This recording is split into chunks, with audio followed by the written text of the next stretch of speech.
God's supply meets your capacity. When you stop, he will stop, because you have to want it too.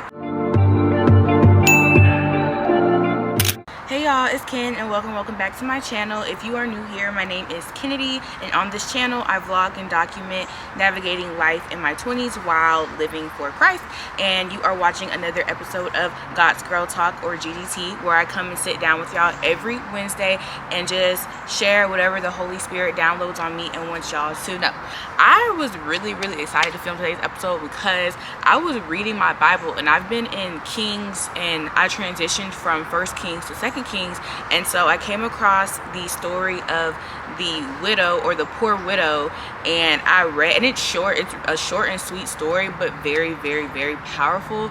And I've heard this story before, but I think it was my first time reading it and gaining my own understanding. So that is what I want to share with y'all today. The episode is going to be called Until the Work is Done, so let's just get into it. A lot of times we keep on begging and asking God to bless us and just like hounding him with requests, but we don't do the work and we don't pour into the jars until they're all full. So let me just dive into the story of the poor widow. Open y'all's Bibles to the story or read it after the fact, but definitely go ahead and read it. The widow's husband was a prophet, and so she went to prophet Elisha saying, I need your help. There's creditors trying to take my sons away as slaves and sell them off into slavery, since I can't afford to pay off whatever debt they had. And so Elisha's like, what do you have in your home? And she's like, I have nothing but this jar of oil. And so he basically tells her to go to all of her neighbors and get jars, just a whole bunch of empty jars, and keep on pouring oil into the jars. She is obedient, and she literally goes to all of her neighbors, just randomly asking for empty jars, and keeps on pouring and pouring.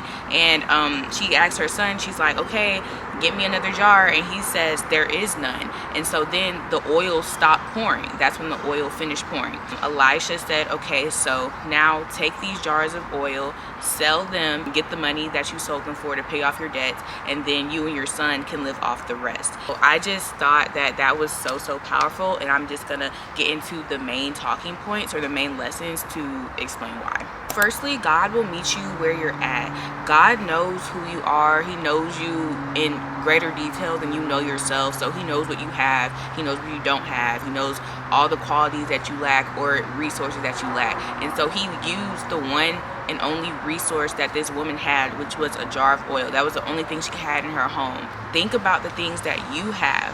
What you think is not that big, or what you think can't be used, really is what God is probably trying to use to get you out of whatever situation, or to grow you. Ask yourself, what do I have?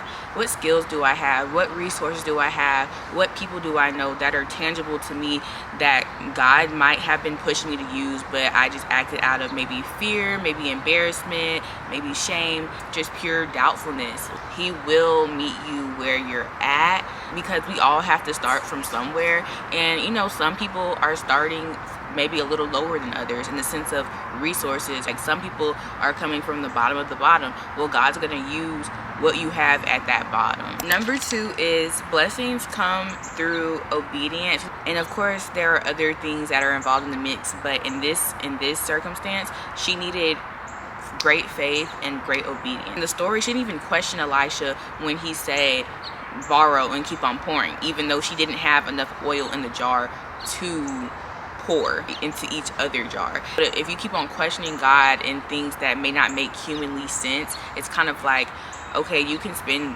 your time questioning and being doubtful, or you can just listen to the last thing he said, or the last instruction he said, which was to pour. She needed the faith, one, in God, to know that he would provide oil for the rest of these other jars, but also she needed to be obedient and gather the rest of the jars to even pour. She had to act on faith to go get the jars, borrow the jars, pour oil in the jars, and repeat. And sometimes we think that we're doing repetitive actions, but a lot of times God just wants to show us consistency. And a lot of times consistency is what he really wants out of us, because we're so used to doing one thing. No, be consistent in having faith, be consistent in following instruction. There's a lot of breakthrough in that, and that's something that the Lord has been teaching me heavily this past year, is consistency. Because if you can't be consistent in one simple thing like pouring oil, or you can't be consistent in just the one little instruction he's telling you to do, how can he trust you to be consistent in the big blessing that you're asking for? We delay our blessing, we delay our breakthrough, we delay our answer due to not being obedient and due to just not following the exact instruction. God's provision requires our participation as well. Like, yes, he can snap his fingers and things will happen for us, but that's not the way he usually works. There has to be some effort put in on our end. Lastly, lesson number 3 is don't stop until the work is done. Just going back to the whole title of this video, the oil didn't stop pouring or didn't stop running until the jars ran out, not until she got tired of filling the jars. So hypothetically speaking, let's just say she knocked on 50 doors to go get the jars, and let's say like not all of her neighbors were just so close and tight knit. Let's say she had to go up a mountain or down the creek. Let's say she was tired and she let her humanly fleshly feelings kind of prevent her from going to all the neighbors because she didn't feel like walking up this hill, or her sons didn't feel like going down this hill, or whatever the case may be. Let's say out of 50 neighbors she only knocked on 15 doors. Well, as we see at the end of the passage, Elisha told her, go sell these jars to pay off your debt and then live off the rest of it. You and your sons can live off the rest of it. Let's just say she partially followed instructions and didn't get as many jars as she possibly could, but got as many jars as she wanted to. And she didn't get enough money or earn enough money to pay off the debt. Or let's say she got enough money to pay off the debt, but not enough money to live off of. So then now you're stuck in a place where, yeah, you pay off the debt, but you're still poor. A lot of times we're lazy and we don't stop until the work is actually done. The word said that the oil stopped pouring once her son said there were no more jars. So that means she kept on pouring until there was quite literally no jars left. And who knows, her house was probably full to the floor with jars. But that just shows obedience, dedication, and perseverance. So God is asking you in this season, can you endure? Can you persevere when things seem like they're just ongoing and going on forever and just never ending? He's showing you something in that, and he's also teaching you how to endure and how to suffer well. In Christianity, we're not really taught to suffer well.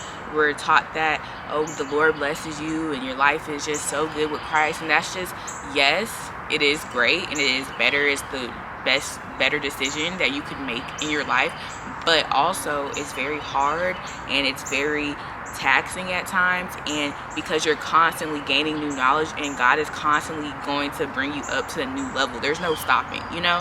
Your faith has to continue to expand, your perseverance has to continue to expand, your endurance, your spiritual endurance has to continue to expand. If you allow yourself, because a lot of times it's not even the enemy, but it's yourself and your own comfortability, wanting to stay where it's comfortable and not want to do the stretching, that is what's going to stop you from reaching that next breakthrough. God's supply meets your capacity. When you stop, he will stop. Because you have to want it too. Whatever instruction he gave you, continue until there's nothing else left to do. So I say this to say, don't stop praying, don't stop pouring, don't stop working and miss out on the full measure that God has to give you. Because me personally, I want to receive all the goodness that the Lord has for me, and I also just want to feel good about myself and the decisions that I make, period, point blank.